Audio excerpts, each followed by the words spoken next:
بینندگان گرامی، سرآول از نام خود، از نام کل دوستانی که در اینجا تشریف آوردیم، به خاطر دوستان، به خاطر پاتریسیگان اکای سلیم جان، به خاطر پاتریسیگان اکای بختیار جان، به خاطر پاتریسیگان دایرزن زبردست مویر اکای فخردین جان، با صدای گیتار یک سرود به خاطر شما دوستانی عزیز و نگفتن نماند که به کانال ما ابونه شوید.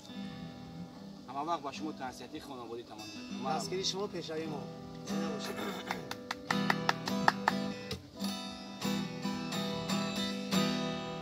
من یک قدم به تو هیچ جا نمیرم، عزیزی دیلم، یاری خوشگیرم، تو مرا تنها میمانی به من، یاری دلجویم، یاری خوشرویم. من یک قدم به تو هیچ جا نمیرم، عزیزی دیلم، یاری خوشگیرم، تو مرا تنها میمانی به من، یاری دلجویم، یاری خوشرویم.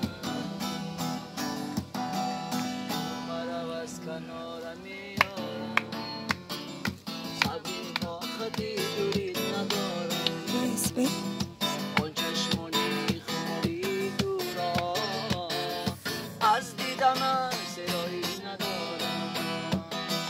من مجنونم تو لیلیم هستی، دلم را با دلت تو پیوستی، اما مگذار مرا تو تنها، چون که تو هم عاشق من هستی.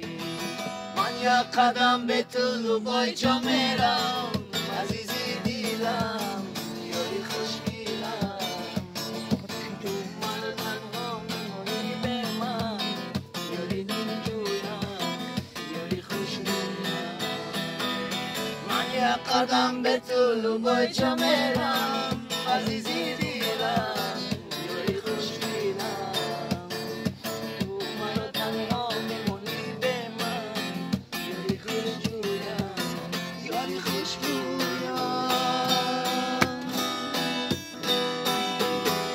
در آسمان یک دو سه ستاره، دلم برایت شده از پاره، آن چشمانی خماری تو را از دیدنش سرایی ندارم. من مجنونم تو لیلیم هستی، دلم را با دلت پیوستی، اما مگذار مرا تو تنها، چون که تو هم عاشق من هستی. من یک قدم به تو هیچ جا نمیرم، عزیزی دیلم، یاری خوشگیرم، تو مرا تنها میمانی به من، یاری دلجویم، یاری خوشرویم.